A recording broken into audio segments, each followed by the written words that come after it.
you tell me, oh, okay, in 10 years you work in fashion, okay, but in 10 years you work in fashion and you writing and you're publishing a book on fashion, this never.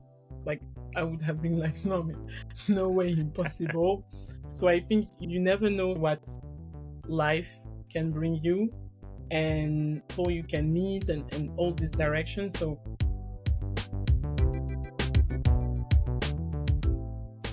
Welcome to or welcome back to Fashion Career Stories. My name is Lucas Silva Edwards. I am a career strategist and leadership coach specialized in the fashion and luxury industry. My role is to help you design a successful life and career in one of the most glamorous industries on the planet, but also one of the most competitive. For that reason, I interview each week fashion professionals at different stages of their career in order to decode the best practices, tactics, and strategies. My hope for you is that you will find in this conversation some inspiration and insight that will help you build your professional journey in the world of fashion and luxury. Today, I have the great pleasure to receive Christelle BAKIMA. She's a fashion professional working in PR for one of the French fashion tech companies, Ariani. If you haven't heard about them, I highly recommend to check it out and discover what are they doing regarding customer relationship. And especially because they are using Web3 and NFT, telling you it was to have a look. However, today my conversation with Christelle won't be about her role over there. I wanted to talk to Christelle because she just launched her first book, Corps Noir, which could be translated in English as Black Bodies. Before I tell you about it, let me tell you about its origin story. It all started by a simple question. How many black women have been on the covers of fashion magazines in the last 15 years? And from that question, an entire journey started for Christelle. First, it became her master thesis from the Institut Français de la Mode, where she graduated 3 years ago. And with the support of friends and family, it became an entire book. From that question, Christelle started to investigate the reality to be a black model in the fashion industry. The history, the stereotypes, the prejudice, and also the human cost.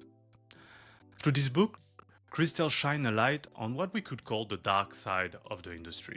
However, this book goes way beyond that. It's first and foremost the question of a young professional trying to make sense of what she sees, discover, and experience. This book is also really intimate, full of personal anecdotes and stories. For me, it was really an opportunity to ask myself more questions, to increase my awareness, and to open my eyes on some of the realities of our industry. In this episode, you will learn about the origin story of the book, how Christelle decided to think about this book as an art book, what Aya Nakamura is telling us about the status quo of the fashion industry regarding black bodies, the reality of being a black model and the prejudice that they experience, the type of question you could start asking yourself in order to make things evolve, the role of your family in the journey to find yourself, the importance to experiment and to learn from a large diversity of experience, how to network using generosity and vulnerability, and why allowing yourself to doubt and to try things out is the best advice you could ever follow. This episode is dense and full of gems. My recommendation? Take your time to listen to it and to self-reflect. If you want to buy the book, which is only available in French so far, you can find it on Amazon, La Fnac, and all the major bookstores in France, Belgium, and Luxembourg. If you want to learn more about Christelle, follow her on LinkedIn at Christelle BAKIMA, CHRISTELLE, BAKIMA, BAKIMA. And with no further ado, please enjoy this wide-ranging conversation with Christelle BAKIMA. Also, if you enjoyed this podcast and want to support me, please subscribe and leave a review. This is the most efficient way to help us grow and entice people to listen to the show. So don't be shy, hit those 5 stars and show us your love in the comment section. Hi Christelle, how are you? hi Lucas, I'm good, and you? I'm good. I'm super happy to have you. for many reasons, but mostly because you are the first guest who has written a book, and that I'm going to be able to interview about that book. So that's a first in this podcast. And also, obviously, a topic of the book. It's super interesting, super up to date, I would say. Just for those who don't know the book, so Christelle wrote a book about it's an investigation about the fashion world, the modeling world, and especially with a really a focus on the black body. So I'm just going to show the book for those who are looking through YouTube or other channels. The book, and we see in the book a really beautiful art cover. And I wanted to start with that art cover because you talked about it in the book, and it feels that there is something special about it. So maybe can you tell us a little bit more about how did you create that art cover and that patchwork of inspiration? Yeah, sure. So growing up, I was really passionate about magazines and fashion shows and all around that, like images, campaign that I could find in many books. So I was doing a lot of like collage. I had scrapbooks. One of my sisters, she's also she's painting a lot, and I couldn't paint, so she was telling me, while I'm painting, you can do your collage and try to do something that could be very special. So, and obviously, like in my teen room, like it was full of collage of like Kate Moss, of like all this model Naomi too, and every really when I look at my room when I was younger and I look at my book now, I'm like it's obvious that this would happen. So and I also think that the title of my book is Black Bodies, and in general, the issue with black bodies is that we say there's only one specific type of black bodies. All black women are a monolith. And I really wanted to like add a counterpoint to that. And I think like a collage. So basically what I did a collage myself, like that I have here. I cannot show you, but it's here in my apartment now, like 2 meter on 1 meter. So really I was cutting images that I printed or things that I had in magazines. I decided to do a collage with the faces of some models that I was discussing in the book, or if it's not model, like um, big figures, here in France, like personalities, politician or actress, etc. I did the whole collage, and then I asked my creative director if she could adapt it as like a drawing. And really, like, I also wanted the drawing to be in black because the title is Black Body, but at the same time the cover is red, so you can really feel like there's a tension, I would say, in the illustration. And for me, it was really the way to say, we talk a lot about models, body, black body, but who are those women? Well, they're on the cover. So if you look very carefully at the cover, you can see, oh, that's Naomi Campbell, oh, that's Iman, oh, that's Katusha. And then you go through the book and you see these names. Um, and also, last thing is just, I'm a huge fan of art book. I have some here, for example. I have a lot. And the first time I had a call with my art director a year ago, I told her, I'm not sure of the cover yet, but I want people to feel like it's an art book, because I think that's really something that is missing today in like essay, and especially in France, where the relationship we have with literature can be very strict sometimes. Like the cover should be white, written in black, written in blue, something like that.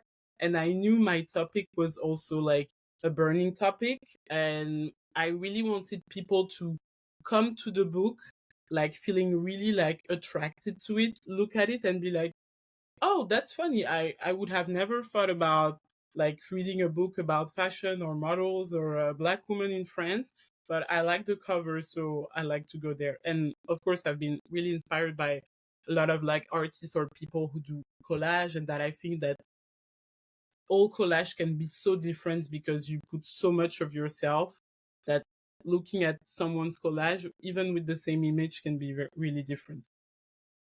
I love the idea of making a book as an art book, like to think about it in that way of thinking, because it's true, it's really original, and I agree with you. When we look at the cover, you imagine seeing like pictures of fashion models, and you imagine that art book vibe.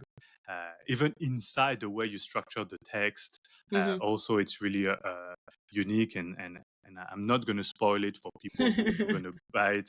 I just like have a look inside, and you will see it's even inside there is something really different and really curated in the way you tell the stories, you write the text, and everything. You said that you love art and you have a lot of books in the in your book. You have an anecdote that I thought was really uh, really nice and really let's say like it really touched me. Is the anecdote about your library, or your sister gave you that library? Can you tell us about that anecdote, and how it sparked kind of the this journey into Yeah, writing this book? sure. So it was like I'm telling that in the book, but like 2 years ago, one of my older sister like gave me our old library, like the shelf, like all the shelf that you can see here, and I was super happy because before that I had a lot of already magazine and books in my apartment, but I had a very tiny shelf, and you can see everything all around this, that, and a lot of book and magazine at my mom's place, and every time I was like, that's not beautiful, but I don't know what to do because like I should have a very big library, but I don't. And then she told me, no, I can give you mine. So like while I received it, so I decided to really organize the magazine per year, per like publication. You see Vogue, you see Elle, Upper's Bazaar, other like independent publication, like I don't know, like Sleek or 032C, stuff like that. Um, and then once I was finished, I was like, well, I'm working on this book that is on black models, and myself, I have so many magazines that maybe I should start by what I have myself. So at the beginning, it was really candid. Like I was really not expecting like this result in the end. So at the time, I had around like 300 magazines or 280, something like that.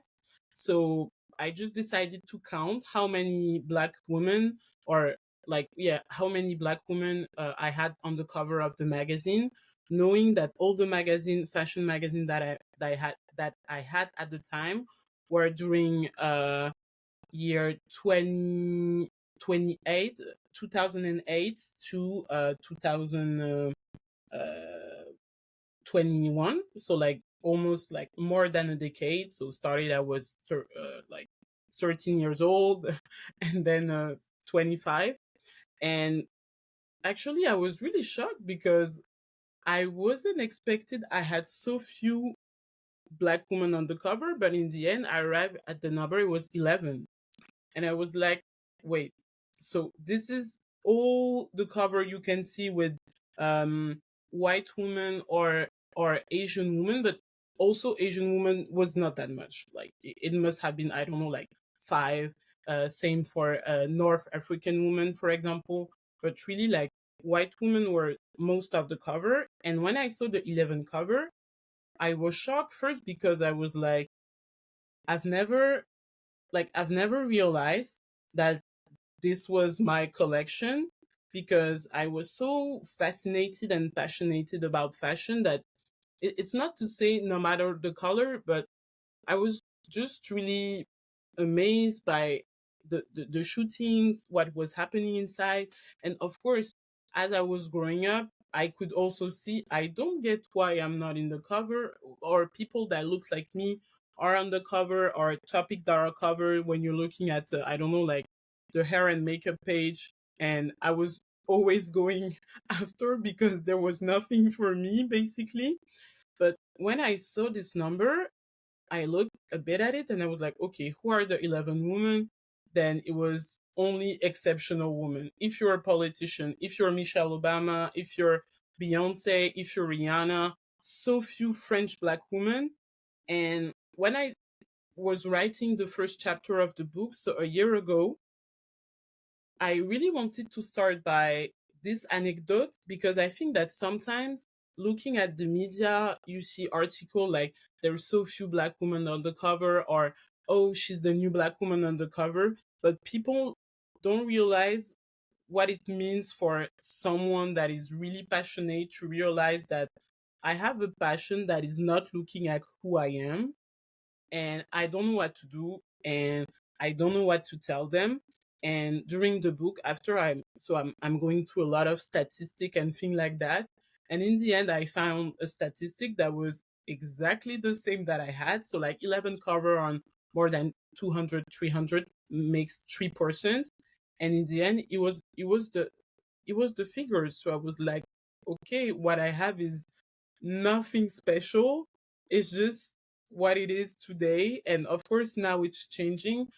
But I think it's important for especially people in the industry to realize that because we tend to work and be so happy about our like editorials and cover. And of course, like it doesn't mean that all the white women that I have on the cover, I mean, some of the cover are beautiful. That's not the point. But the point is more we're living in a society that is very diverse, in an industry that is very diverse. So the covers and the topics that should be covered should also reflect that reality. I like that you just mentioned that we work so much in the industry that it goes so fast that in a way it's hard and we don't have the time to kind of think about how to challenge the status quo. Everything, yeah, just the way it is, and it's only in those moments when, for example, in your case, you took a moment to kind of look back at your magazine, reflect, ask yourself those questions that you were able, like, kind of to see what was always in front of you. Yeah, of course, that's the thing. That was nothing new, but I've never looked at it like that.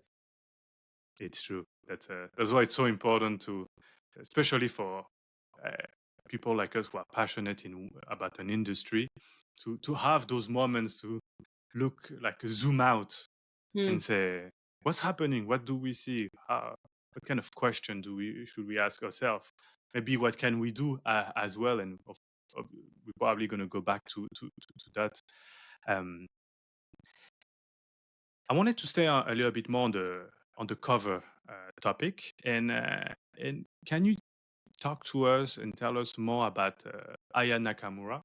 Who is she, and why is she important in your book and in this topic? Yeah, sure. So, Aya Nakamura, she's a French singer of Malian origin. She was born there, but she grew up in France starting 2 years old.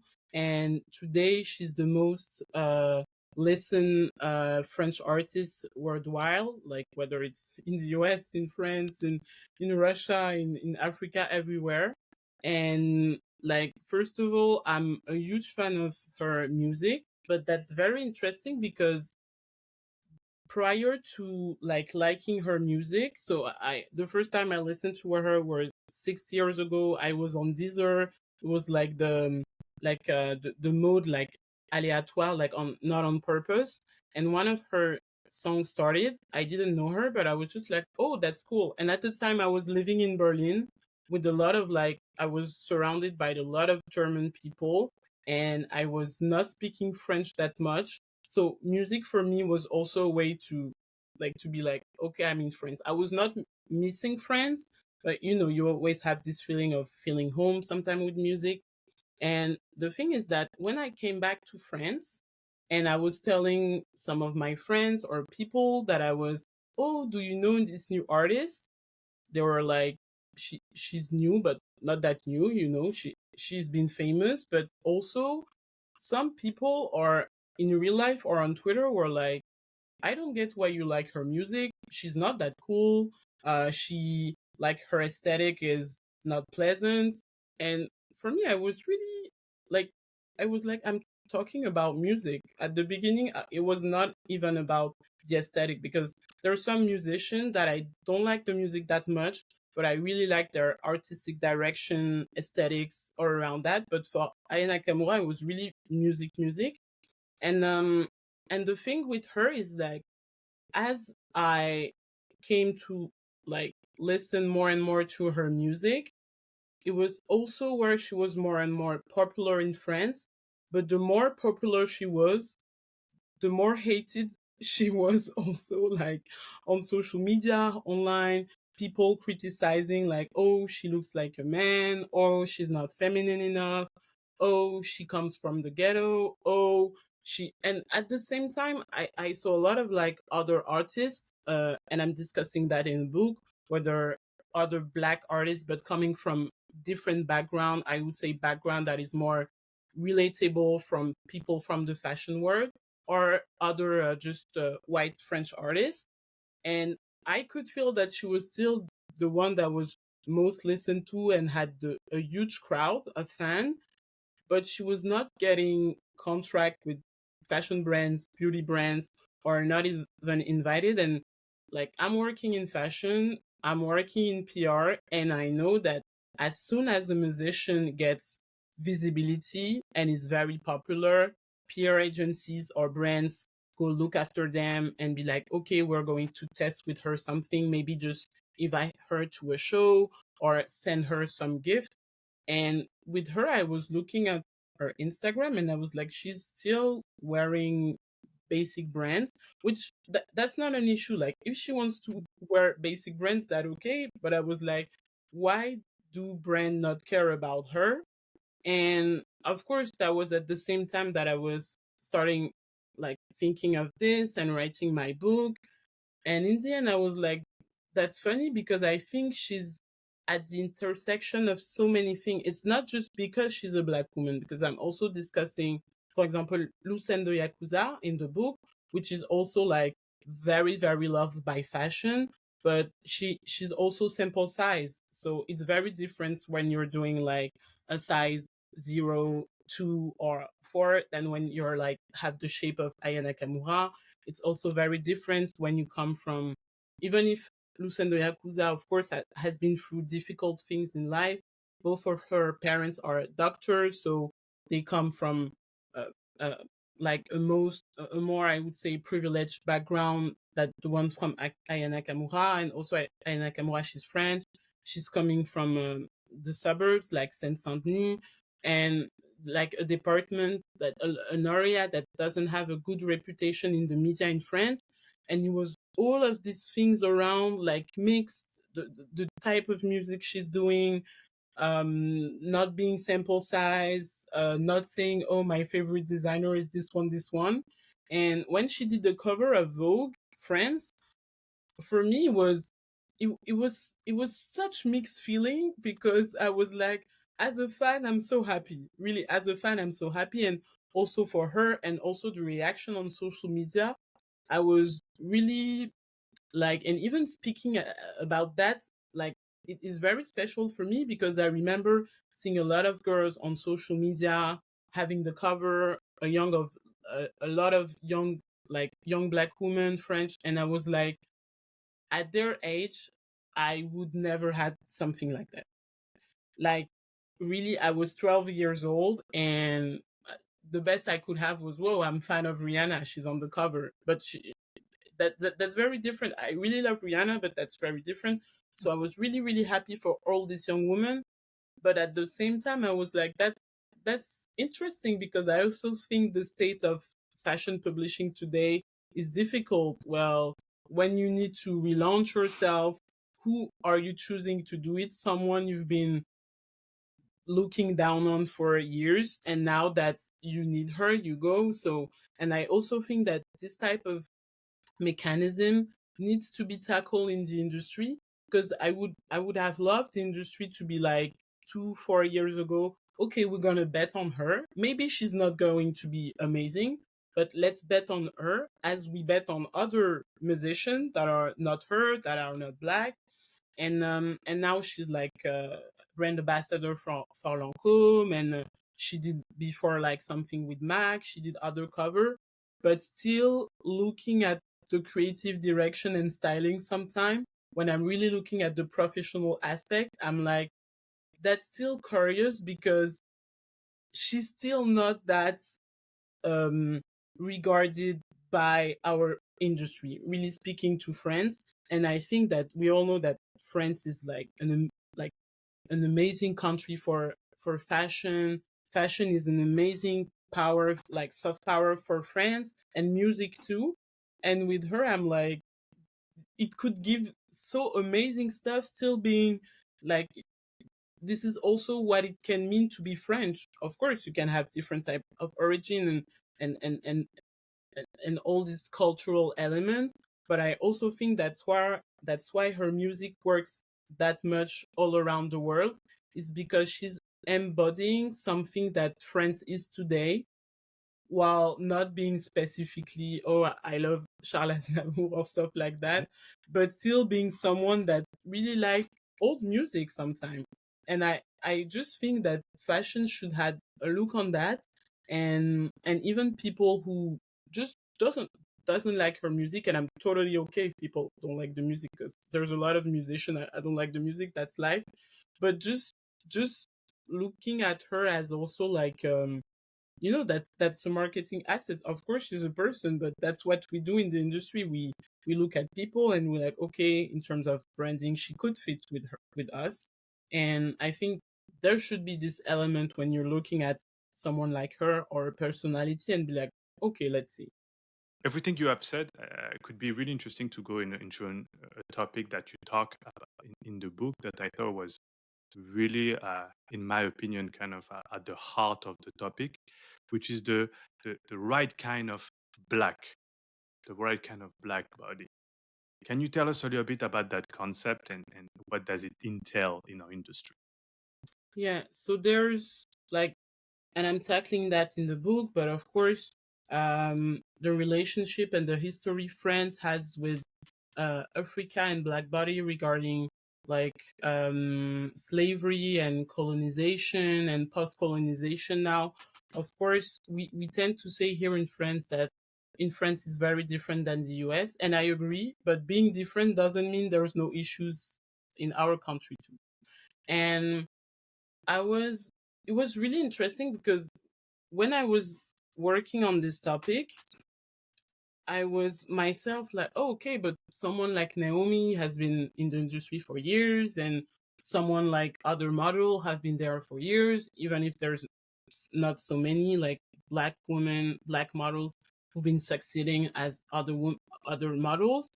But I was like, maybe I should have a look at who are the model that were able to succeed while being black in the industry. And of course, my conclusion was not the one that I was expecting, but at the same time, I was like, how are you surprised? So I identified three type of like archetype, I would say. The first one being the Naomi. So like it's basically what some people call, and I really hate the term, but like she's the black Barbie and she's the black model. Like you have models and you have the black models.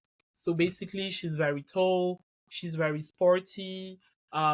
She's also the nice girl. The nice girl. She has long hair, like long silk hair, like she's.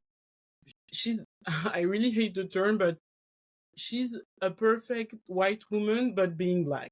And also, she has features that are more close to whiteness is expecting that blackness. For example, she will not have kinky hair or afro hair like me, for example. And looking at that, I decided to go a bit deeper in that. Like, okay, this could be the good version of what it means to be black in the industry. So while I was discussing with some models during the investigation, but also looking at archive, I asked myself, what does it mean to be this type of woman in the industry? Like how can this woman feel? Because of course they've been shoes over other black women because they represent that, but they will still not be choose if there's another white woman that looks more like that is really, really white. And at the same time, maybe that's not who they want to look like. Maybe they want to have kinky hair like me. Maybe they want to have short hair like me. But they're they're not there to choose when you're a model.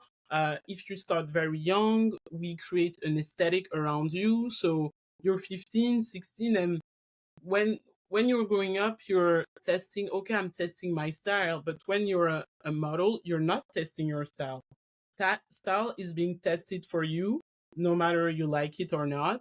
And it's very difficult for you to, I think, to do the difference between who you are as a model, who you represent as a model, and who you are as Christelle, for example, or as Naomi, because you've been used to see you so many times on cover of magazine, editorial, now Instagram, now TikTok, etc.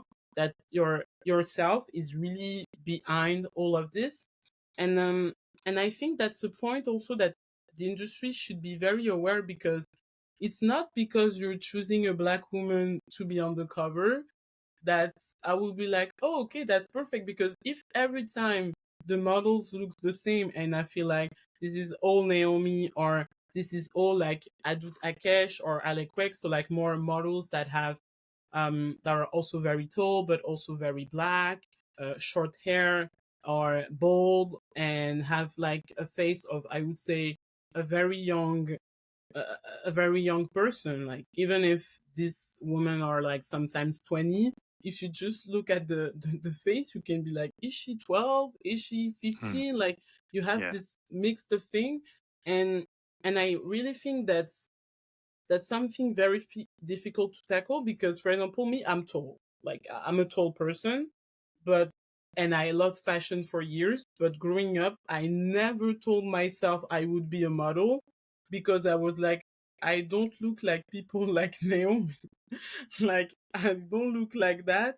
And I could see, even if I was not really thinking that as the way I'm thinking it today, but I could feel that you had to look like Naomi, or you had to look like Anais Mali in the book, or you had to look like Katusha, like, those women. And today it's changing. Of course, today it's changing. We have more diverse type of representation, but still the industry has been building itself on archetype, also because now time is money. So like, if a client is telling you, we need this type of girl, the client will do a list. We need this, that.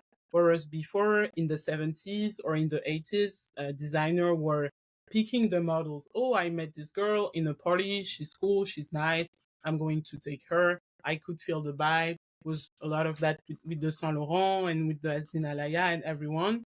And it's still like that with young designers today, because when they start, of course, they cannot pay an agency. But as soon as the brand starts to be something big and works with agencies, it's all about criteria, very strict criteria.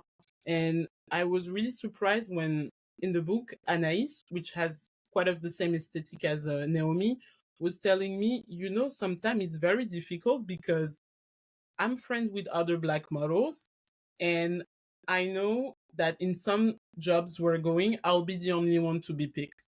And they also know that, because they know the client wants people like me. And in the end, client can tell me, oh, it's good with you, you're black, but you're not that black, you're still. And I think it's very violent to be said this kind of thing. And on the other way around, I also think people don't realize what it really means to say to someone, you're not that black, or you're beautiful for a black woman.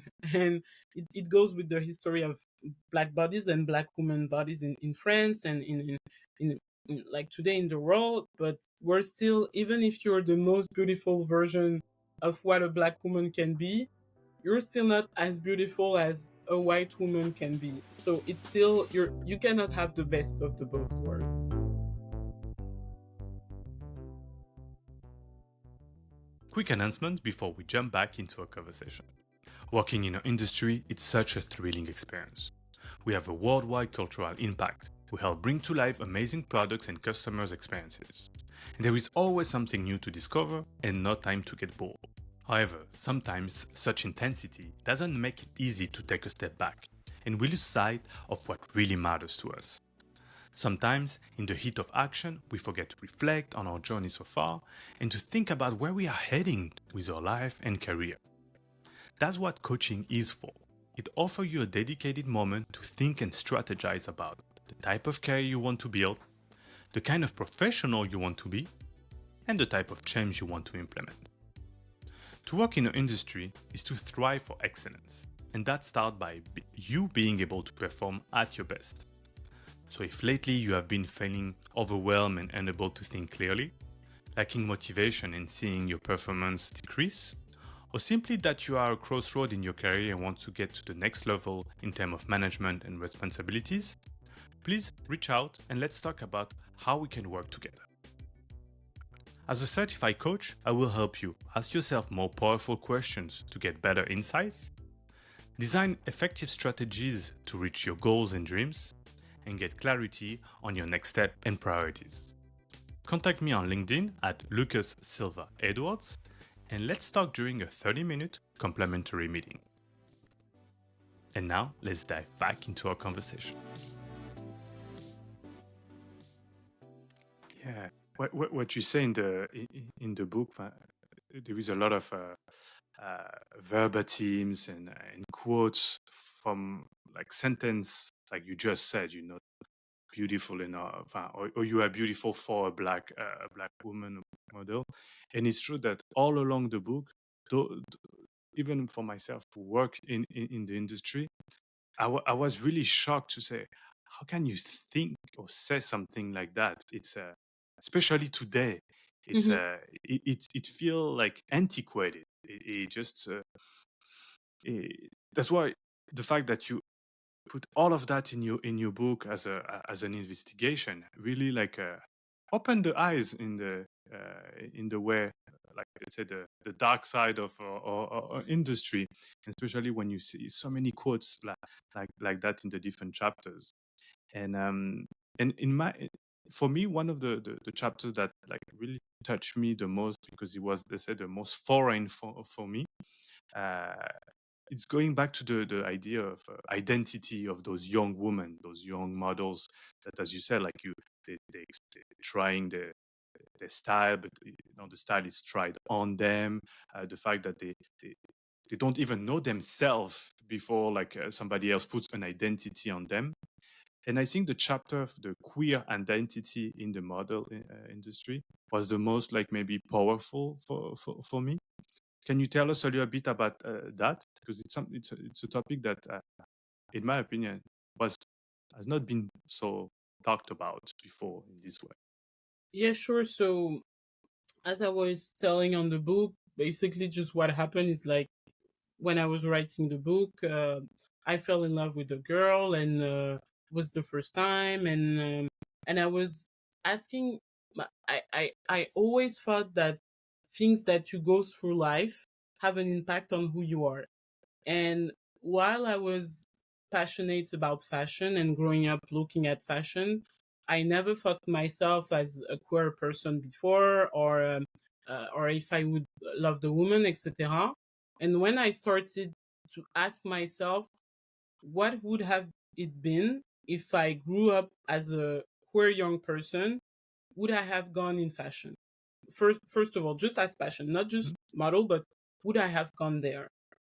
Because I started to look at women in the industry, not even queer women, but I was just like, always there's a lot of male creative director, there's a lot of male photographer, they're everywhere, but women, whether queer or not, it's still very difficult to pick. Okay, sometimes you have the Phoebe Philo, you have the Gabriella Lela Harris, you have some of, for example, Franca Sozani, etc. But still, it's very few. Then I was okay, like, ca- can I mention one queer woman in this industry? And can I mention one queer woman, openly queer and black in the industry? And really, I had no answer. Really, I had no answer. And I was like, I don't get how you as passionate as you are in your industry, reading all the thing, going through all the thing, you had no one to mention. I just, even not looking at models, I was like, oh, I remember, no, Jenna Lyons, the CEO of G Crew at the time, she was openly gay, etc. But even her, looking at her story, I remember that when it happened 10 years ago, she was outed in the magazine, and it was a disaster, and she divorced, and she was fired, or we don't really know, she left G Crew, like. And for me, it was really shocking because when you love fashion, you know that there will be queer person in the fashion industry. That's even a joke for people, and that a joke Yeah. that I don't think is funny, but like, oh, that's an industry for gay people. Oh, that's an industry for. Yeah. But we also know that it's true. Like, living your sexuality very freely in the industry can be possible. But I was actually, no, it's possible, but not for women. Like, because I couldn't mention any. And so, questioning myself on that, I just realized, well, we still, fashion is a world, but we live in the world. And I think for young girls, for young women in general, for women, for um, no matter their age, it's still very difficult to be openly queer because you never know what will your family think, or fashion, as I said, is also, of course, a passion, but an industry, and doesn't mean that you want to discuss this type of topic at work with the people you work. Does it mean you have to come with your girlfriend, or your stuff, wife, and stuff like that? And then I decided to really focus on the models themselves. And I was reading a lot of like books on queerness and stuff like that, and the youth, and I could really see this parallel. Like, wait, like, this model are starting at a very young age, 15 years old, 14 sometimes, or between 15 and 20, let's say, which is also sometimes um the time you realize who you want to like and spend who you want to love and spend your life with. And me, for example, happened when I was 25, so not even in there, but could have happened when I was 20. And no, I was, uh, for me, it was really difficult to tackle this chapter because I think that I was questioning a lot of things that I like in fashion, and I was questioning a lot of things we do that we don't realize. Of course, we're discussing a lot about black bodies, etc. But I was like, I've never saw a campaign where you could see two women together. But for example, I saw a lot of campaign with two men together. Like, for example, when you think about the porno chic aesthetic, or all the Tom Ford campaign, and Gucci, and even Karin Reutefer, you see a lot of the male gays. You see, Mhm. you see a lot of it. Yeah. And I think it's also very important to be celebrated. But I was just like, what about the female queer gays, the lesbian queer gay? I was not seeing it. And I think for me, it was really important to tackle that because models are starting very young. And I think that maybe not all the models, but I think that it can be very difficult to get to know yourself when you're put in the shoes of someone you're not. Like, okay, like, you should embody this type of sexuality, you should embrace heterosexuality because this is the character you should play in the campaign. But at the same time, it's an industry where you're always with women. Like, models, they live together, they're going through jobs together, so you're surrounded by women. But maybe, what if you're lesbian or queer or something like that, but at the same times you don't know, like, you just don't know, like a lot of young person don't know. And it was, of course, very difficult for me to write this chapter because obviously I think it's the most personal chapter. And i I don't know if I, of course, like a lot of people, like, it's not something that my family is is getting to know in the book. They knew before. But I think that writing it is very different, because for me it was also to question and critical thinking of what it means. It's not just about take queer woman or lesbian woman in your campaign. It's good for Pride Month, etc. It was really about what does it mean to be queer in an industry that celebrates queerness but not yours, that you cannot see yourself. And finishing with the anecdote on Awang Cho, like what does it mean also when you're out, you're celebrated for being out, you get cover, you get campaign, but then you still live in a world where women like you are not celebrated. Then you get harassed online, in the street, if you have mental issues. And I think sometimes it's very, it, of course, I was happy with discover and celebration of this type of identity, but I also think as journalists sometimes get security when they're publishing a very specific article, sometimes models, this type of model, should get security. Because what if she's in the street and someone is like, I don't like your cover, I don't like gay people. Well, this is what will happen to you. Well, she will quit the industry. And but that's because of the industry that things like that happen. And yeah, I think I can't wait to discuss also this chapter with a lot of people, because even for myself writing it, I was really surprised by what came out of this chapter. Because at the beginning, I was planning on destroying it. Like I was like, no way, I cannot write this chapter. It's too personal. It's very difficult. But in the end, I think it gives also another dimension to the book, and to be like, I'm tackling a lot of different topic also, because maybe I'm at the intersection of many different identity, and I'm deciding, sorry, to question them today in this book, and share my thought and reflection with you. And thank you so much for for reading that chapter, because as I said, that's the one I think that touched me the most, and was kind of really surprising in that investigation. And I love that you were so honest and vulnerable even in the writing, saying that, yeah, that's the chapter that I struggled the most. I thought it was wonderful to put it there, because when we read the chapter, like we read it with another type of eyes, let's say. Hmm. We think about it, and especially that uh, all along the book we discover a little bit about yourself, like that, and then we have that chapter that encapsulate, in my opinion, also your way of thinking, of interrogating our industry, or even interrogating the world in general. So thank you so much for that one, and I hope you're gonna have a chance to continue to explore that topic, and talk with a lot of people. I wanted to kind of maybe not switch gear, but change a little bit the let's say the framework, the frame. What have you learned writing this book as a fashion professional? Now, how does it has changed kind of your way you work, the way you see your industry, the way you think even about your career?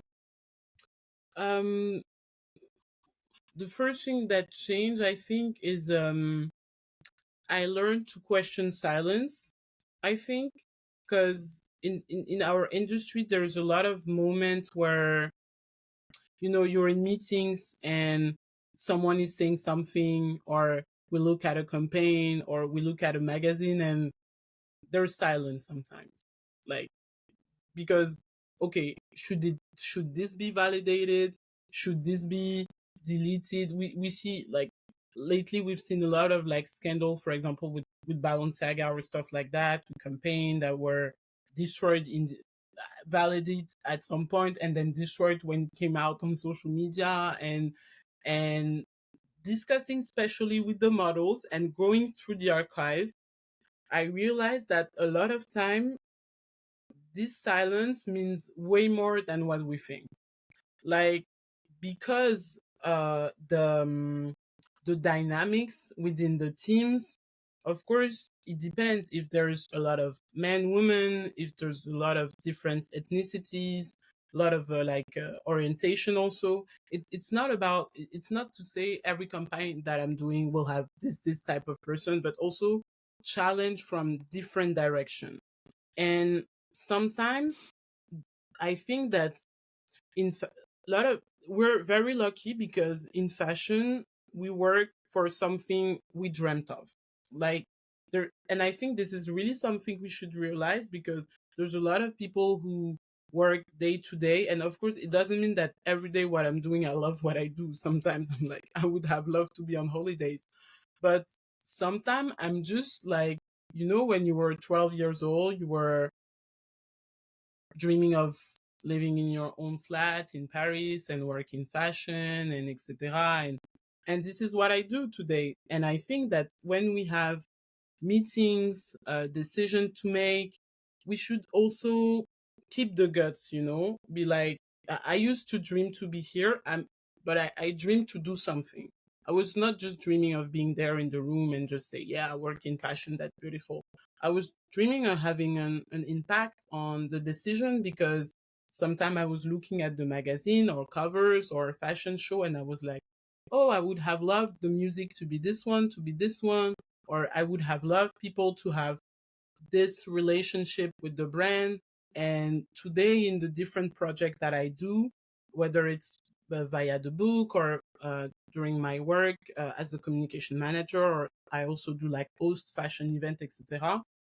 I'm trying to keep that in mind. I'm not here to just be happy to have the title, the girl who works in fashion. I just want to express who I am, but also to be able to understand other in the way, the background they come from. Sometimes people are saying something because they come from very different and diverse background, and you have to get like this in mind.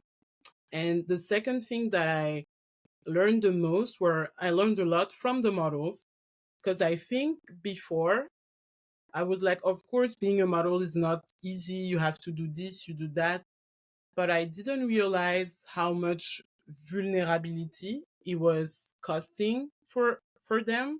Like, because sometimes you're looking at campaign and you're like, whoa, she's so powerful, she's so fierce, she lived so many lives. But then it Yeah. also means that she was very focused when the click was on. And today, especially during shooting and editorial and everything, also during fashion shows, you don't have much time. You need to do it like that. It doesn't take you much time, but you need to get there. And that's why I'm very impressed with the people like Naomi or people who have a long career.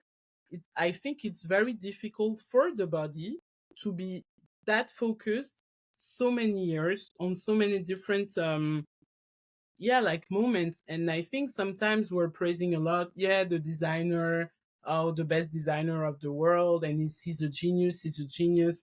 But this designer would have never been seen like that if the women were not behind the clothes, if they were not living the clothes, if I wasn't just attracted by it, and of course I know the world is not going to change right now, and everyone will be like, no, the model changed the history of fashion and not designer. That's not about that. But I would just have loved to see a more equal way to look at them, maybe, and to really feel that it takes a lot, especially in an industry where, as I'm discussing, sometimes you don't have the right to express your feeling. You're tired. No, you're not tired. It's been Fashion Week for 4 years, 4 weeks in a row, and you still have to party. And maybe your family is not working in fashion, so they have no idea what you're going through. But you cannot tell her, well, I'm very tired. I hate my job. Oh, you hate your job, but you're in the Ritz or at Le Crayon, and me myself, I work in. So it's very difficult, I think, and yeah, this has been the two things I was not expecting to learn from the book, but it's on a broader perspective, I think. Okay. And you were talking about the fact that you kind of fall in love with fashion around 12, 13, or at least getting buying the magazine around that time. Um, what would you like to, a young girl reading your book at that age to take from your book? What kind of insights Um, do you want her to kind of? I I would have loved them to feel like first I can do it too, because I think Mm, s- especially when you work in fashion or in creative industry, and your family is not coming from there, you're passionate about something, you're not even sure to go sometimes at some point of your life. And yeah. it takes a lot also to be able to dream about that. Me, for example, I had very good grades at school, and when I was telling I want to work in fashion, my teacher were like, I don't know, that's a silly industry. You should work in politics, in finance. And even when I was, even before I did IFM, when I was 2022, in my business school, some of my teacher was still questioning, I don't get why you want to work in fashion, because you're so intelligent and you have a critical thinking. And I was like, that's not antinomic. I can still be that and work in fashion. And I think that a lot that I learned in life also comes from this industry, because reading so much at a very young age means some things. No, and fashion is telling the story of the world and the society we live in. So I learned a lot of things through that. So that's first the thing. And secondly, I would love them to really to express themselves, which means that if fashion is your passion, great, but don't don't shrink on who you are. Really try to keep being yourself, to develop who you are, but also to raise issues, to question, and whether you can do it through writing, it can be through styling, it can be through photography, through design, through everything. But that's why I'm that's why also it was really important for me to write a book, because of course, as any person of my age, I'm a lot on Instagram. I'm not on TikTok, but looking sometime with my friends. And sometimes I'm really sad, because I'm like, today all the fashion content is online, but they will lose it at some point. And for me, I've never lost the fashion content that I have, because it was print. It was print magazine, it was printed book, and I'm very lucky today to have this, because when I was, when my parents or godmother, godfather were giving me the money to buy all the magazine and the book, I don't think they were telling themselves, we're doing this so she can be so intelligent and get to write a book someday. They were just like, she seems to be passionate and she would rather have this, that other type of thing. And I think it's really a gift. So I really hope, and of course, I think young people read and write. That's not the point, but I hope they get to see how important it is to keep track and memories of what it looks like to think on this topic at this moment of life.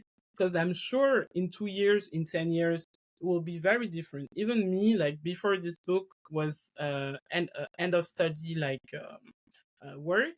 And sometimes when I was reading at my end of studies work, I was like, things had changed so much in 3 years. In 2 years, it's so different. The situation, or just myself, what I think on the topic. So that's why I think it's important to keep trace, and that's also to finish on that. What I It was important for me in the writing to write all my doubts, all elements when I was struggling, because I'm not there to say I always knew that fashion need to be like this or like that, or because I didn't always knew, because I was just fan, and then I started to question, but it was not it was not something that I did at the very beginning when I was passionate. Love it. It's really good, and I hope a lot of young girls or even young guys uh, will read the book and discover a little bit more. I want to take a turn in this conversation and maybe zoom out a little bit and go back a little bit on your in your personal story and Maybe what has been the kind of the role of your family? You talk about you thanks your cousins in the book. You talked about your godmother giving you money for the magazine. You talk about your older sister. What have been kind of the impact of your family, and what kind of values have they given to you? First of all, I'd like to say that I really like your question because we we tend to think sometimes that a book is a result of a, one person only. Of course, I'm the one who wrote the book. I was alone in my apartment. I even I wrote it in the room of my apartment, in my bed, in my phone, because that's how I realized that I was more on this, that I started at the computer at the beginning and I could feel that it was not personal enough. So I changed the format. But for me, like, my family has played, and I don't think it's just for me. I think it's for anyone else, but then you just need to acknowledge it. But my family really played a very important role in my passion for fashion and also in this process of writing, because first of all, as I was saying, I have so many magazines. How could I have so many magazines being 12, being 15 years old? I had no money. I was not working. And of course, the money came from my parents, from my godmother and godfather. And, and, and they were also, it's not just about giving the money sometimes, but it's also to say, even if your interests are not in something that I'm interested in, because at the beginning, my parents were not interested about fashion. I got them interested in fashion because I was looking at fashion TV. I was buying so many magazines.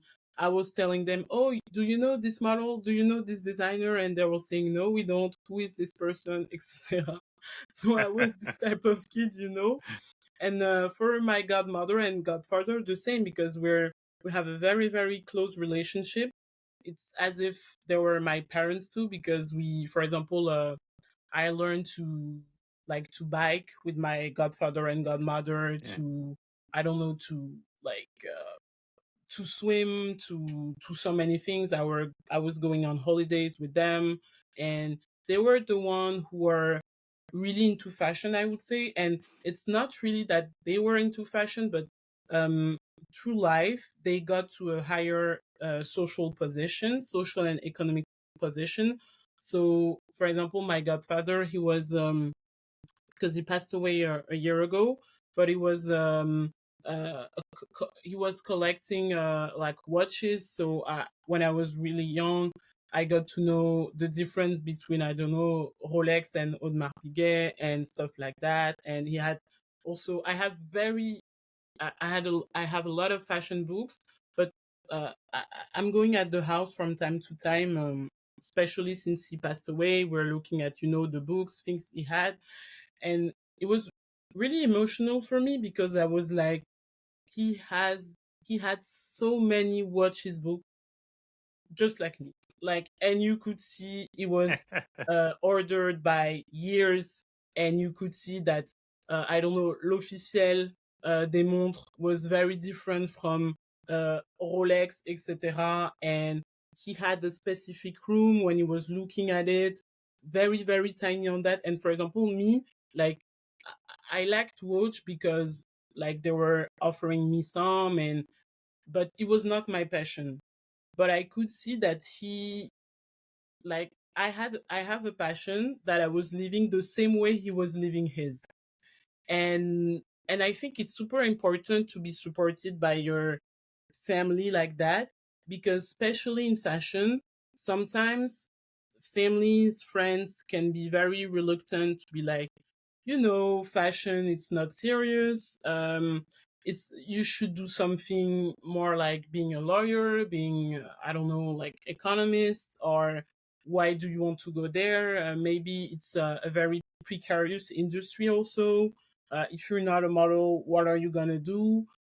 But I think they were really supportive, because whether it's my parents or my godmother and godfather, um, they didn't get to work in position they were passionate by. Like they had, whether it was my parents or my godfather and godmother, they had a great social position in life, okay, but doesn't mean that they did what they wanted to do. For example, my mother, she's writing books too. Like she wrote 3 books, but when she was younger, she wanted to be a novelist, but also to have her own restaurant. But her mother thought it was not serious enough, so she should do like administrative study and work in a office, and that's what she did. And my father, for example, he's an engineer, so he really did like very serious studies. And but it's serious. They are into their job. They like what they do, but I know that they know they didn't do it by passion. And I think that's why they were really letting me doing that and pushing me for that, because maybe that's what they would have loved to pursue, because they know, of course, no matter the job you do, it's going to be hard. But maybe if you have the passion, being hard is different, because sometimes you're like, it's hard, but I really like it. And I think also the last point on more my, for example, my sisters or my cousin, um, same, it's really important because none of them are in fashion, but I happen to have them on shootings. For example, hey, I need an assistant for a shooting. Hey, I need a model for this. And one of my cousins, for example, she's been the face of the company I work for because she was doing a bit of modeling before. But I told her, hey, on this thing, we don't have much budget. Do you think you can do? And she was like, yeah, okay, of course. And there's also a lot of project that I did where my family was involved. And for me, same, I'm also very involved in their project if they need help for anything, if I can help. And I think, especially in fashion or in creative industries or even in big cities, it's very important because me, for example, my family also lives in Paris. So of course, it's very easy. Not everyone has the family that is in Paris. I can take the subway, go to have lunch with my sister, stuff like that. Same with my mom. But it's very important because sometimes when you work in industry, you tend to forget what is happening outside of the world, and you see, oh, I was at a show, oh, I did this, I did that, things that are very very regular in our industry. But then for my family, they're still like, for example, I'm still struck by the fact that you wrote a book on fashion. Like, i've never I've never known everyone who wrote a book on fashion, and even if they're musicians, some of them, they're but I think they are the ones who are reminding me every time that I'm lucky to work in this industry also, and to work in the way I want to work, but also that the decision that I make or that some people in the industry make have an impact on them. Because, for example, some of my cousins, they bought the cover of Aya Nakamura in Vogue, and I was like, since when are you reading Vogue? And they were like, no, I'm not reading it just for the cover because I know it's collector. Or, for example, I don't know, oh, I look at the Fenty show. And I was like, since when are you looking at fashion show? Stuff like that. And I really think this is really different from when I was younger, but also from when, for example, people growing up in the 80s or the 90s or in the 70s. I think that fashion has changed so much entering in people's life, in social media, in the street. Everyone wants to feel great. That's also the issue today with fast fashion, because sometimes people are discussing a lot of about fast fashion, and I'm, of course, I'm against fast fashion, but you have to understand that fashion became so much highlighted and so much seen by everyone that at some point there was a demand. Everyone wanted to be on trend. But then what it means if you cannot be on trend because you don't have the money for designer clothes? Well, there's industrial that are coming with idea, and they're like, okay, we're going to do fashion, fast fashion. We're going to copy and paste what they do. We're going to sell it for 10 euros, 20 euros. We're going to sell it everywhere. So so many young girls can be so excited, etc. And in the end, I'm like, that's so tricky because this would have never happened if fashion was not pushing that much to be at the center of everyone's life. Because not everyone can afford young designer brand, or just sometimes in our industry we get to have a, oh, 30% off on this, oh, 30% off on that, or you have sample sales, or you have friends that are, oh, I've got this, and you're like, but people, they don't get this type of design. It's not for free. So yeah, and it was really important for me to mention them in the end, because like in all project, whether it's writing, life, sometimes it's difficult to keep up, and you just get, I don't know, 1 hour with your family and friends, and you're like, oh, okay, life is good now. So so for me, it was a way to thank them, and for them to know, you really matters to me. It's not just, I know I'm a busy person, and sometimes it's very difficult to see me and to catch me, but in the end, when I'm with you, I'm really really happy to be with you. So yeah. Yeah, it feels that they ground you about Yeah, yeah. the reality of this work. And I love all the anecdotes about your godfather and his passion about watches. And it feels like, you got the same bug as him of, loving one word and one industry. Um, there is something when I look at let's say, your journey so far in terms of projects, jobs, that there is a lot of diversity. This book is the perfect illustration. You also host a podcast. How did you kind of start doing so many projects? Because it feels that there is no limit of what you can do. You just explore, even though fashion is kind of your thread. You don't hesitate to explore and to take risk. Where did it come from? So when I was younger, I don't know how to say it in English, but I was hyperactive, like Hmm. HDD or something like that. I don't know Yeah, how they call it. HDHD. Yeah. Yeah, exactly. And but like, really, it's not when people say, yeah, I was hyperactive. It was really like, I got to doctors for that. Hmm? My parents were, um and I had two other sisters, older than me, and it was very difficult to manage me. Really, like, to manage who I was, because I always had a lot of energy. I was always asking a lot of questions. And I think, for example, today I have two nieces, and one of my niece, she's 4 years old, and when I see her, it's so funny. I'm like, she's exactly like me, and I can feel how difficult it was for my family, because she's asking questions so much. She's always singing, she's dancing, she's reading books, and also she's living in Paris, so she sees a lot of things. She meets a lot of different person, and sometimes she's asking, okay, so you work in fashion. What is fashion? Tell me about fashion. And I'm like, where should I start? So like when I was younger, so my parents were putting me at a lot of different activities. Like I started with tennis, but it was too difficult for me. Like I started when I was 5, I think, but was too difficult for me, because I think that I really like to do projects in with a collective of person. And in tennis, for me, even being very young, it was too much pressure on myself.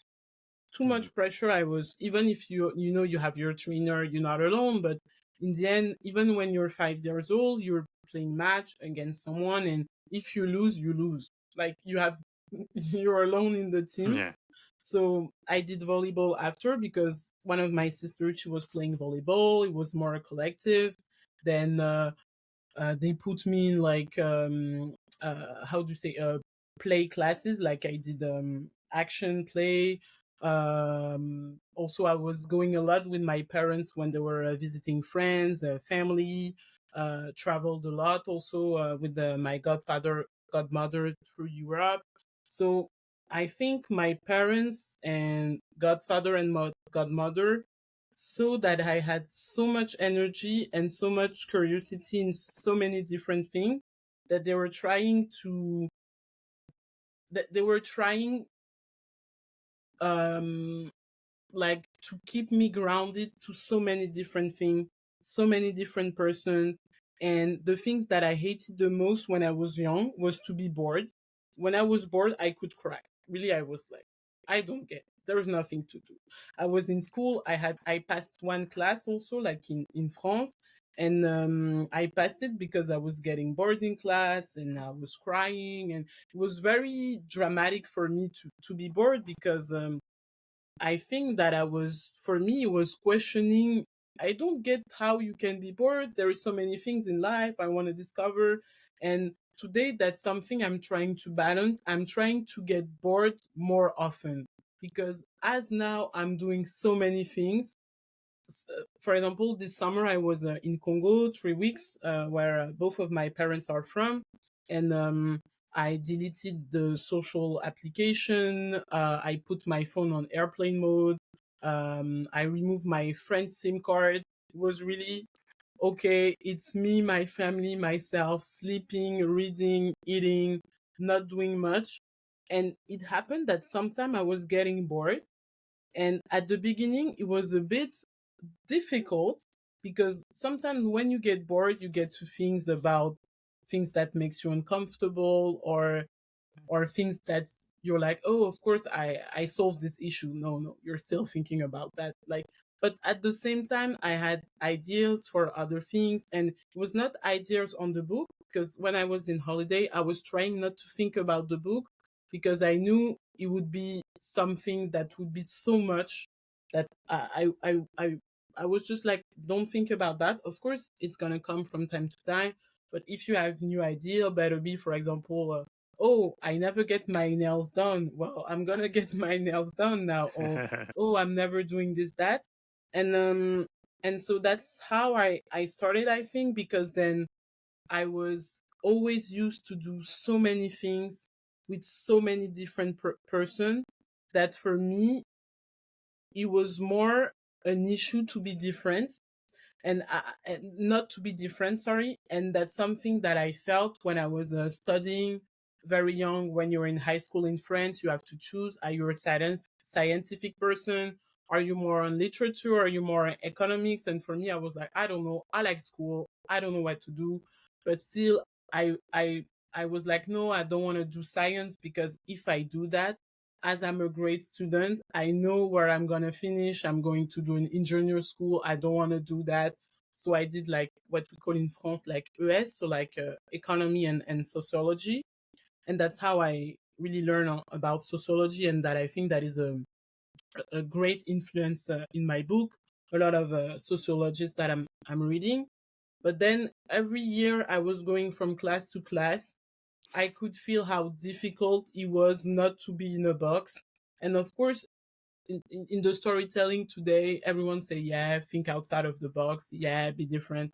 But when you're at school, you better be not that different Mm-mm. because they don't know where to put you. Even in class prepa, I did class prepa, and then they were like, ah, you want to work in fashion, but what are you doing here? Well, I don't know. I like to study. I like fashion. I should go there. When I was in business school, the same. Like, I don't get, you're writing so many things. You're doing a podcast. You're doing a host for events. You're doing this, that.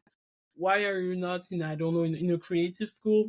And in the end, and maybe we're going to discuss that, but I did IFM, and it was different. But even there, I could feel that I was still not crossing, I don't know, checking the box, because they were still like, yeah, you did a lot of things, very different, very diverse in fashion tech, in culture, in writing, entertainment.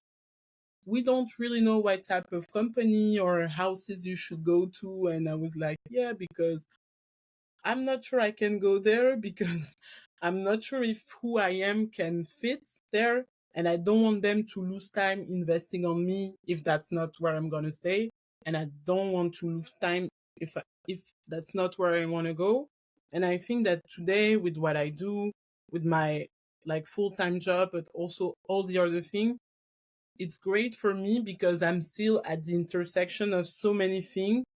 And I think that's the way I feel home. And I did a previous interview a weeks ago, and the journalist asked me, um,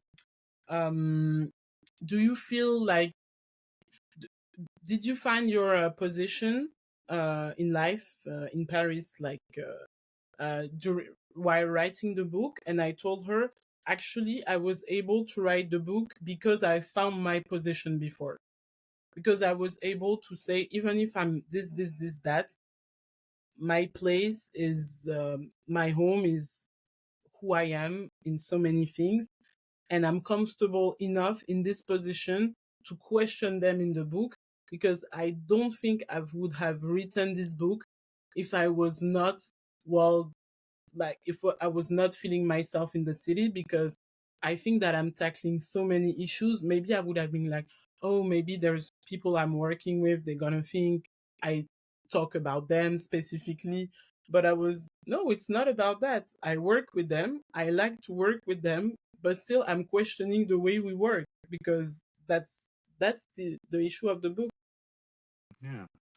Oh, it's true. Like I love what you're saying about like at least in the French system that we need to be in a box for a long time, and it's only, and if we are lucky to think about it, after we finish the studies, that we can allow ourselves sometimes to think outside the box, and even that it takes time because, as you said, like I need to find a position, I need to be I cannot be like too extreme because they will not know exactly what to do with me. So it's true that it feels that you have been able like to find at least at the moment some type of balance between having a position in a company that you like, with people you like, and at the same time the freedom and the time to kind of explore other uh, projects, and that's not so easy to manage that. Can you maybe go back a little bit on how did you build your, let's say, your career, or at least your strategy in terms of where do I want to go to work first, what kind of experience do I want to get first, and going back to maybe those doubts that you might have had at that time. Yeah, sure. So I think maybe the best point is to start when I was in prior to business school. So like as I told you, I did a prepa, like a prep school, and at the end of the prepa, I had 2 months before going in business school, and I asked all around me, hey, do you know anyone that works in fashion? Because I would like to do an internship. I was 19 at the time, I think, because I I could feel that you need to get experience. You need to get experience because it's not enough to know everything about fashion magazine and fashion shows. And so I got lucky enough, and one of my sister family again, one of my sister's friend had her cousin that was a young designer. His name is Manu Reas. Like his house is closed now, but at the time he was invited at the haute couture calendar in July. So he needed an intern for a month, and he was like, "Do you know how to sew? No. Do you know how to do this? That? No." They were like, "Okay, we have the studio. Then you'll do everything that the studio is not doing." And I think that's really how I started to understand that in this industry you rely on people. And of course I'm saying in this industry, but it's in every type of position, every type of industry. You need to create a connection with people, and I'm not doing it like, okay, I go in this company, this person will be my best friend. It's not about that. For me, it's really about do the work they're asking you to do, but also be yourself. Because a lot of people that worked with me, they told me it's very funny because the way you work with people, you're very yourself. It means that, for example, if I'm not feeling it, I'm going to tell you, you know what, this, I don't think it's going to work.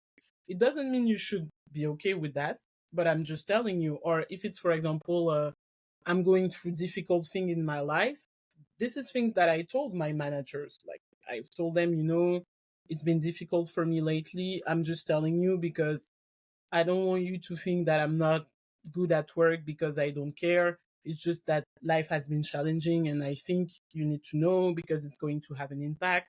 And and I think we need to be sometimes more vulnerable at work because we're not. I'm not a machine. Like, of course, I'm doing a lot of things, but it takes a lot of energy. Sometimes I can be tired. Sometimes I can be in a bad mood. I still try to be someone that is like pleasant to work with, but I'm trying every time to remind people I'm a human being. I have emotion. Sometimes I hate what I do. Sometimes I love what I do. But don't think that because it seems like it's perfect, it's perfect. And doing this internship and after, something that completely changed my life that I'm not used that much today, but I used to be very reluctant to social media. Like I had Facebook in prep school, for example. Like all my like like until I was 18, I didn't have Facebook because I was like, I don't get this thing. I don't know when people have their information on you. Ownership is so important, and I think today I'm working in a company that has the this thing on privacy and personal data, and I sometimes know. I'm like, that's so funny because you've been like that so young, but not knowing this was something that would matter at some point. So I was not on social media, and when I did prep school, my sister like they created an account for me because they told me you need to get relationship with your class. And today having a relationship being me being online on Facebook, if you don't want to do it, please do it ju- just to be like, okay, we know what we do, and it worked. But then I was still reluctant when Instagram arrived. I didn't go there. But in business school, so in 2015, um, I was president of the Fashion Association, and we had different type of like department like communication, fashion shows, etc. And I was taking the project at very big heart. We were the second biggest association in the school, so like 40 students. And I was like, you need to give a vision and handle communication. And before that, I wasn't using Insta, I wasn't using Facebook, and actually I think that's why also my relationship to social media is different because I went there for the purpose of the association. So it doesn't mean that I was doing it as if it was on LinkedIn, but I was like, hey, we need a photographer for this, for that, writing a message. Hey, we're doing this party. Please let's change our wallpaper on Facebook, things like that. So I was always communicating actively on what I was doing because I was believing in it. And I think this comes back to fashion, but I really like fashion because sometimes I'm looking at an image or something and I just feel it feels good. It just feels good. I'm like, I really like this image and I like what is here and the story behind. And for me, it's the same thing when I'm believing in a project and it makes me feel good. I want other people to feel good, and I'll be like, okay, I'll communicate on this because I want you all to be in it, and yeah, I think that really changed the way I had, and it's social media actually has been a huge like tool for me to grow my career because I was communicating actively. For example, arriving on business school, we've been told, hey, you should be on LinkedIn, create your profile. So I started, I tested. And for me, it was a dream being there because as I told you, I was reading magazine, looking at all the credits, same for Instagram, etc. And not just in fashion, but could be in cinema, in exhibition I was going in all the stuff. And suddenly I could Google the name of someone, click on connect, send a message like, hey, I read your book, I saw your broadcast, I this that, I saw your campaign, I saw that you were I don't know, like the production director on it. Just want to tell you I really like it, thank you, have a great day. And I was 19. It was not to have a position there, it was just Mm. because being young, I was dreaming of telling these people, well, you did something that matters to me. And with social media, I was able to do that. And now I'm noticing that a lot of relationship that I had with people were like that. I was just telling them, hey, I really like what you do, and they were not used to that. And I was like, I don't get, like, I don't know, you have so many followers, or you were someone that is very well established in the industry, and you've never received such a message.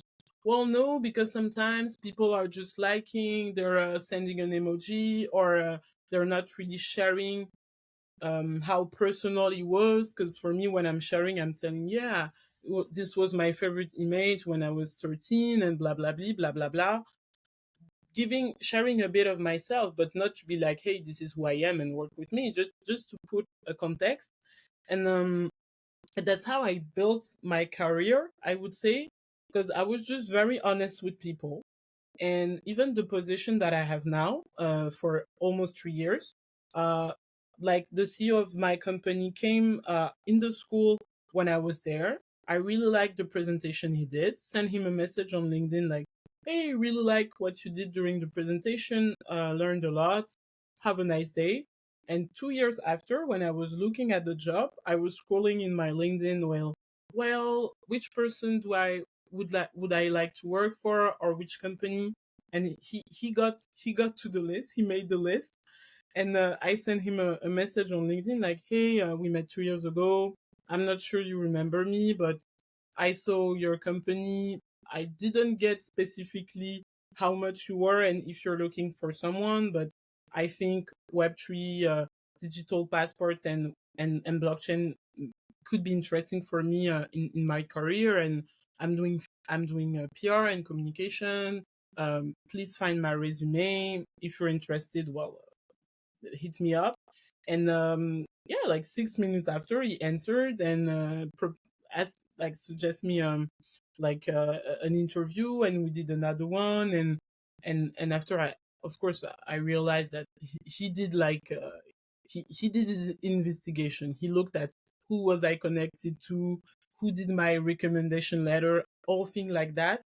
But still, I got to speak with him because 2 years before, I added him on LinkedIn, was just very honest, looking at stuff, and he was like, I think that's interesting when people are speaking with you not to have a position, but just because they care about what you do.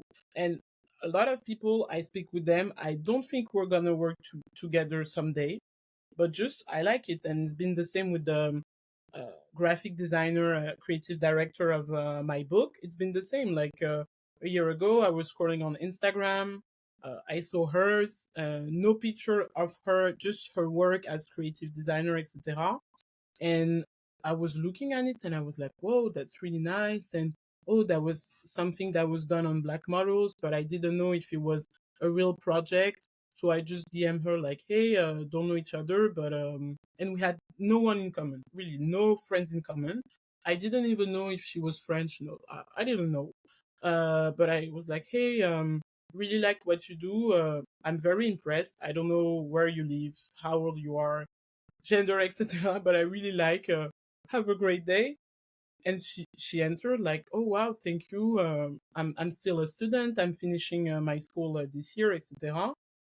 And I went back to her Insta and I was like, I found the person who's going to do creative direction of my book.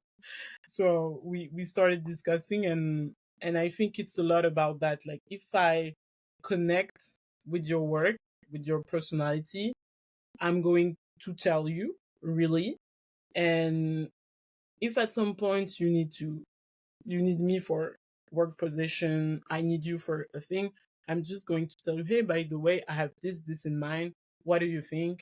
And I think that's the best advice I would give for maybe not everyone, but for people like me that like to express who they are, but sometimes they're like, no, I'm not going to tell this person that I like the job because he's gonna think that I want the job. And I'm like, that's not always about that.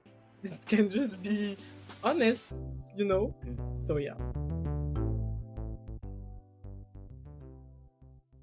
Hey, I've got some exciting news for you.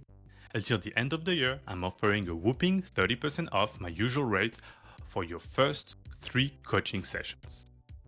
But here's the catch, there is only a limited number of discounted sessions available, so don't wait too long. If you want to discover how to perform at your best in all aspects of your life and need help getting to the next level of your career, please reach out on LinkedIn at Lucas Silva Edwards. Whether you are facing a personal or professional challenge or want to get clarity on your next career move, I will be able to help. I have experience in a wide range of topics, including self-confidence, work-life balance, or emotional regulation, as well as communication, performance management, and leadership. And if you are going through a career transition and need help assessing your skills, that's one of my specialties. Again, reach out on LinkedIn at Lucas Silva Edwards and let's talk during a 30-minute complimentary meeting. And now, let's get back into our conversation. I love it. It make me think about one of the things I always say to students about like networking, that networking, first of all, it's about generosity. And your example illustrate that very well. Just about saying what you think, as simple as a thank you for what you have done. I love what you're doing, and that's it. It's like you plant that seed. Does it grow something? Maybe not. But when it does, wonderful, because at least the connection it's on something like real and true. And as you say, a lot of people could do great things, and maybe they never receive a simple message saying, "Wow," and that make the day of somebody. And Hmm. it's amazing. So I think your illustration should be something that people like keep in mind about like being generous, being vulnerable, and the gratitude. Just as you say, social media allow us to see so many other things. Yeah, write a little message sometimes, and Hmm. who knows what other relationship and what other adventures or stories or project can stem from that. So I love what you think. Um, let's go back a little bit more on your current job as a communication and PR manager. What does it entail? Because there is a PR, maybe in a PR agency or in a fashion brand. You work in an entire different type of company. So can you tell us a bit about the company and how is it different from the classic PR in the fashion industry? Yeah, sure. So I'm working for almost 3 years. Like now, it's been 2 years and a half for Ariani, which is like the leader in digital passport solution for brands. So I think maybe some of you are familiar with Web3, NFT, blockchain, all around that. And basically, what we do is that we provide these brands in the industry. Some are in fashion, but some others are not in fashion. We also have other industry today. We help them to create a direct connection with their end customer, end user, end client, connection that they don't have today. Also to build services, experiences around this connection.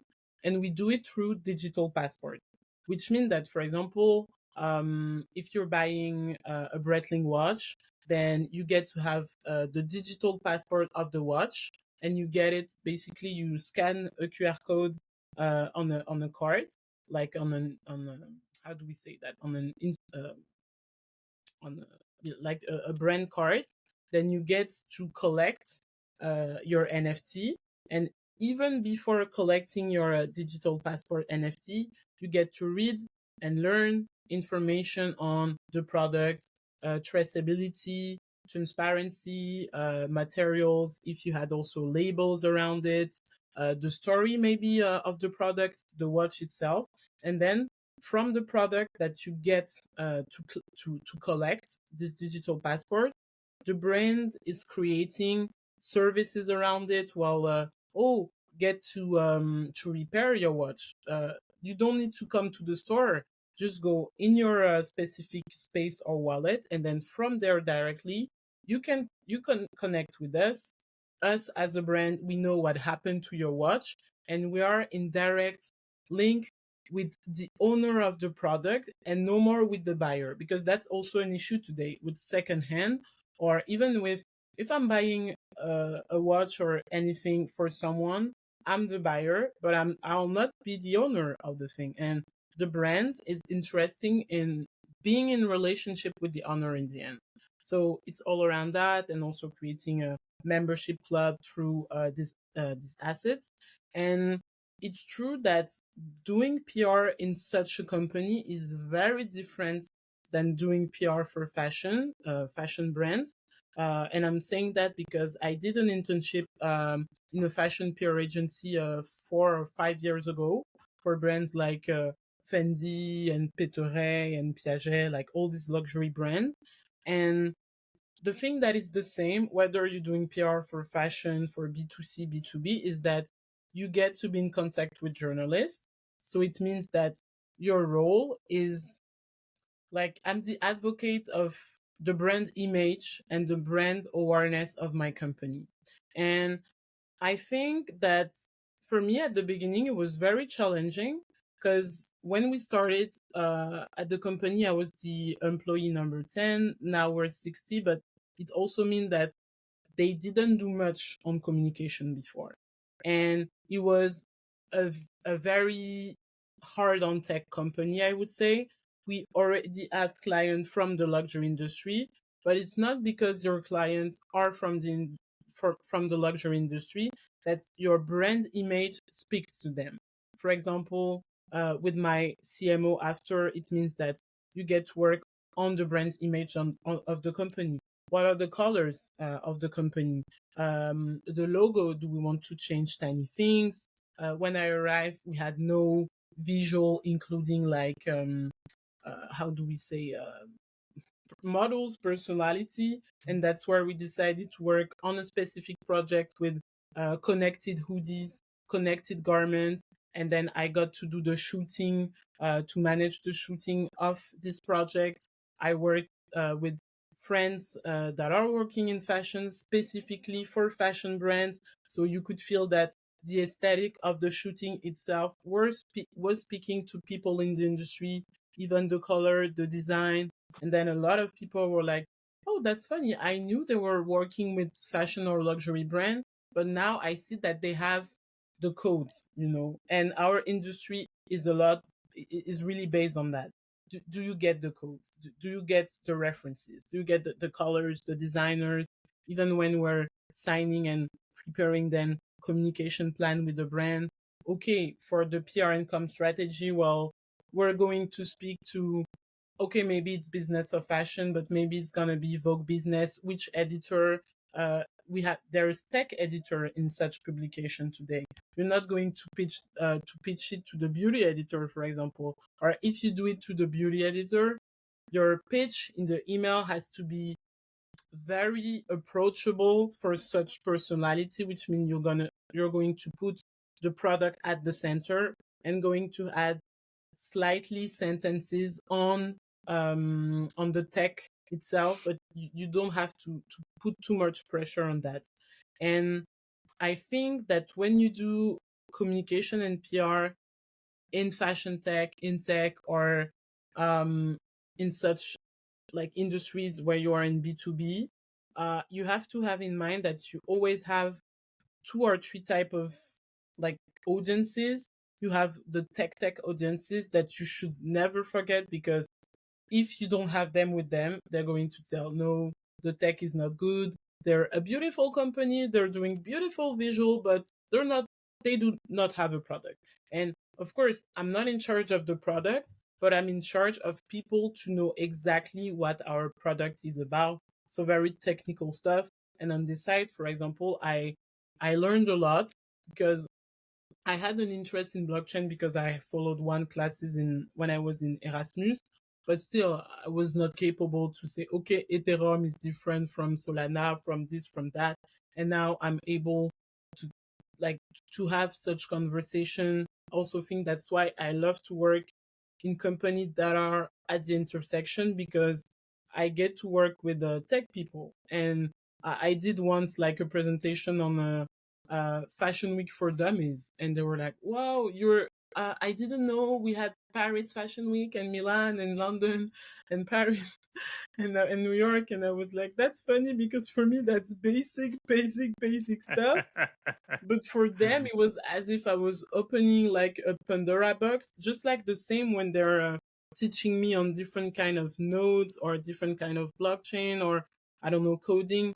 And it's very important.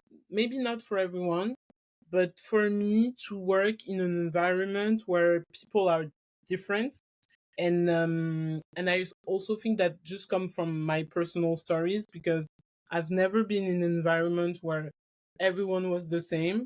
So I'm not used to being in an environment when everyone is the same.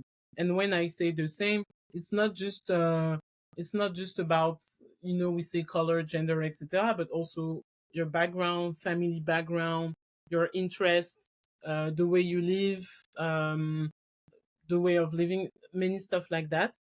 And then yeah, you get to work to speak with tech people, you get to speak with the fashion people, but also fashion but marketing, CMO, CDOs in brands. So okay, we're on LinkedIn, this is the type of communication we should work on with the social media manager. um it's fashion week time, the content we're going to do is going to be around that. Oh no, it's the wine week, well, it's going to be around that. So you have to be very flexible, and you have to look at what is happening in the world outside of yourself, because that's how people react.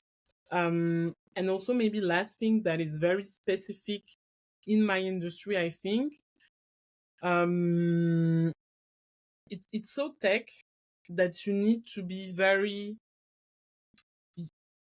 we're also there to educate people. um like it's not just about this is good, this is what you should do, but what are the benefits of the technology we're selling? Well, your client will be able to do this, your client will be able to do that. Oh, you have this type of issue today, well, we can solve that with this, with that. And really showing people, not just with presentation, but I think that's why we did this campaign 2 years ago, connected garment. That's why on all presentation we have QR code that you can flash and see. Um, because, and that's the same story with the book, for example, you need to get people's attention, because otherwise it can be so complex that they're going to be like, no, it's so complex, I'm not going. So yeah, I learned that there, and I think it was, I was not expecting to learn that much when I started this job, because I was more or less, and sometimes my CEO is joking about that, but he's like, did you know that Chris was not really okay to come? I did the offer and she was like, yeah, give me 2 weeks to think about it. And 2 weeks after, she didn't answer because it was such a different world. And I was like, I'm not sure I want to do that, or I'm not sure I want to work with them, I don't know. And in the end, I just happened to meet a person that I I really considered. I think that's the thing, and I think they also consider who I am, and that also why I think they were agree also to jump on the project in the book in the very end. Like, okay, we're okay to for you to have a digital passport that will be linked to your product with additional content on it. And they treated me internally as if I was a client. Like, okay, you want this, you want that. And we did it with Hachette too, so it was not all of me. But then, respect of deadline, this is what you should do. And I think um, it's really important to have such relationship where you're at work. And for me, I think it's different, of course, because I arrived at the very beginning, so I know it's different. But it's important because then you get to work with people who, I wouldn't say they're my best friend, because I have best friends and that's okay. But I care about them as human being, and I know they care as me as human being. And I think this is really the point of also what I'm trying to say in the book, is that of course I know society is based on gender, race, orientation, everything, but then you can meet people that are at the very opposite of who you are in the spectrum and still care about them, and the other way around. And maybe they're going to tell you things that you never noticed before, but they but then you're going to be like, oh, I've never seen life like that, because that's not the body that I have. That's not the story that I have.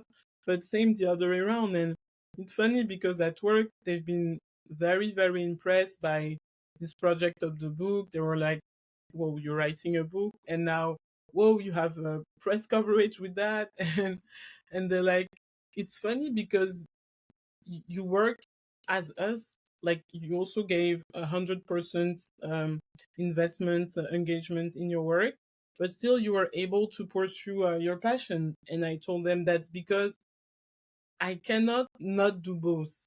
Like, if I'm bored at work, well, I'll change job because I can do something else. But if I do only a job and I cannot do a passion, it doesn't make sense for me. And maybe someday I'm gonna do something that mix both. Like, maybe I don't know. Maybe sometime I'm gonna be a full-time writer, a movie director. I don't know.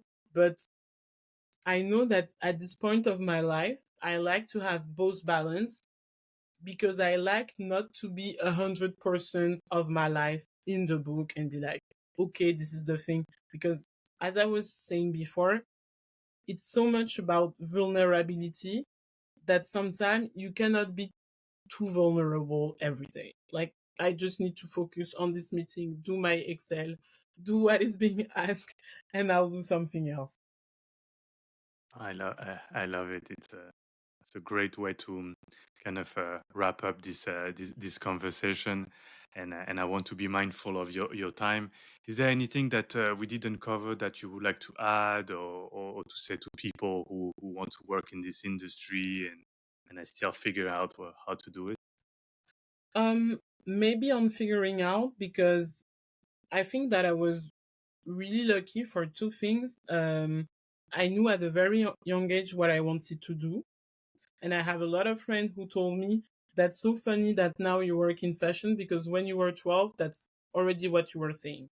And sometimes people are just struggling to find what they want to do. Of course, after, fashion is really broad. So, okay, you want to work in fashion, but then I was like, maybe I want to do PR. But for example, I didn't like fashion, pure fashion PR. But now I like fashion tech PR. I was like, oh, maybe I'm going to do a product development. But then I had classes on that. And I was like, no, I don't think that's what I'm going to do. So I would just say to people, take your time also to to get some experience. And I know that sometimes the issue with fashion is that you get experience, but you don't get paid for it. And if you're young, you want to get paid for the thing, or your family has not enough financial means, so you need to get an internship that get paid. And maybe it's not fashion, maybe it's finance, maybe it's something else. And on this, of course, I cannot take the decision for people, because, as I told you, I was lucky enough to be in a family where it was okay, so it was not an issue. But when I'm saying to people, get experience, it's also for you to know where you don't want to go, because this can be the issue with our industry, where people see the brand or people see the institution and they're like, well, that's my favorite brand, I want to work there. And then I tell a lot of them, but did you try to connect with someone who works there? Maybe discuss with this person, and maybe this person can tell you, if you have such personality, this brand or this department in this brand is for you, is not for you. Of course, you can be like, okay, I don't care, I'm still going through experience, and that's okay. But really get to experience. And it's the same that I'm telling in the book, there's so few persons that dream to work in fashion, that in the end works in fashion, that sometimes there's this pressure of, I cannot tell if I don't like it, because I did so much to be there, that I need to be there, even if it's not what I like, even if. So yeah, really get experience to see why you don't want. And it's okay, it's at some point you're like, I like the brand, but I would rather buy the clothes than working for them. Or I like fashion, but I want to work in between, like not fully fashion, but in between, because you never know what you're gonna have. And me, like, if you would have tell me five, not maybe five, but like 10 years ago, my job would be this one, even if I'm doing some other stuff, I think I would have been unimpressed because I would have been like, yeah, but you're supposed to work in a magazine or you're supposed to work in a brand. But today I'm satisfied. So I also think it's okay to deceive your like to disappoint, sorry, your your like kid's dream, because you didn't have all this information when you were younger. You didn't know, and now you know. So you're like, okay, that's not exactly what I thought that would do, but actually that's something that I like today. So I think that's what matters. I love it. Great advice, and I love the fact to don't hesitate to disappoint the kids dreaming Yeah. you. I think it's a great way to end up this conversation. Christelle, I wish you the best on the book. Where people can follow you or know more about the book. So if you want to follow me on LinkedIn, it's Christelle BAKIMA. If you want to follow me on Instagram, it's like Chris, my name, avant Dani. So maybe we'll write it Yeah, in in the the show end. notes. And about the book itself, you can find it if you're in France or Luxembourg, Switzerland. You can find it at any store, like really in any bookshop. And even for me, I was impressed, like, whoa, my book is there, my book is there, my book is there. Or you can like in La Fnac or Cultura, you can have it online also. And if you're abroad, I know that some of my friends abroad bought it like on Amazon. For the moment, it's the only place you can buy it from abroad. And yeah, I'm really expecting to have a lot of like such deep conversation, and I really want to thank you for this moment, because I think we've covered a lot of different topics, and it's very funny because I can feel you someone who worked in the industry also, and is asking yourself a lot of questions. And I think it's different that when I have interviews with journalists, that I really like the interview I had with journalists, but they're not in the industry. Like being a journalist is always being a step, because also you have to comment and criticize, and you cannot be inside. But with you, the reflection you had, I think means a lot, because I also think that's why I wrote the book, to have discussion with people from my industry, and maybe to surprise them, or even to surprise myself, and to be like, oh, maybe he never noticed this, but I've never either before writing that. So yeah, really, I want to thank you on that. And I think that today, anyone 15 years old or not, with this podcast and with such podcasts, can really have a deeper understanding or a meaning of what it means to work in fashion. What do we mean when we say we work in fashion? There are so many different ways of working there, so many different type of job position, type of company, type of structure. And when I was younger, I would have loved to to discover such content, because for me the only way to know people were just knowing their names, like in the credit. And sometimes, of course, they were giving interview, but these were interview via PR, so it's not about anything personal. It's not about. It was just about the product, the launch, etc. And in a podcast, we get to be vulnerable, to explain also how you said before, like we had doubts.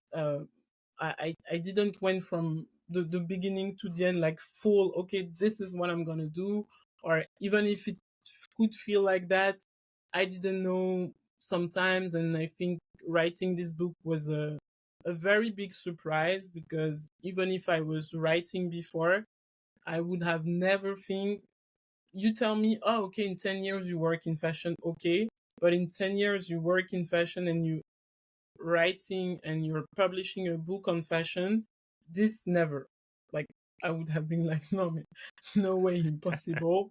So I think you never know, sorry, what life can bring you, and the people you can meet, and all this direction. So really, I want to thank you, because I think like getting this knowledge to pass from people is a way also to make our industry better, maybe, because information circulates and you know where you should go for you, not maybe there, the different type of feel, and maybe for people to contact each other, like, hey, I saw this person on the podcast, this did that, and can give also a lot of power, um for ourselves in the industry, when sometimes it's difficult and you receive a message from someone outside but would like to enter, sorry, and you're like, oh, I remember being like that. So Yeah. I remember why I'm here. And it's going to be difficult, but I'm gonna manage, and in the end I'm going to make it a better place as I wanted. Yeah. Oh, thank you so much, Christelle. It means a lot that you see the podcast that way, because it's exactly the why I'm creating it. And as you say, it's my way to make the industry a little bit better, to make it a little bit open. You know, we talk a lot about diversity today, and for me, that's also a way to do that. It's to showcase diverse professionals, diversity of jobs, of backgrounds, of trajectories, and all of that, who knows in which way it could inspire people in the next generation, or even the same generation, to even change their life, or to do it a little bit differently. So that's what I'm trying to aim with this project as well. So thank you so much for the compliment, and for being part of this journey. Thank Thank you, you. Christelle. Let's stay in touch, and I can't wait to see what's going to be your next project. Thank you, Lucas. Bye bye. Bye.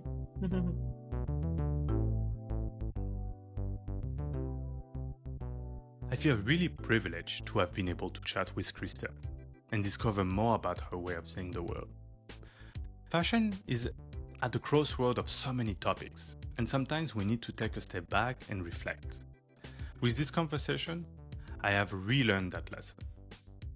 Obviously, I invite you to discover the book by yourself and draw your own opinions. If I had to choose some takeaways from this conversation, I would say, number one, being passionate about an industry doesn't mean we have to accept it the way it is. So try to be the change you want to see at your own level, with your own means. Number two, develop a practice outside of your job will keep you grounded. Something that makes you think, write, and sometimes doubt. Number three, remember that we are all humans. So be grateful to those who have helped you along the way, and be kind to those you are meeting or working with. I hope you enjoyed this episode, and stay tuned for the rest of our conversation.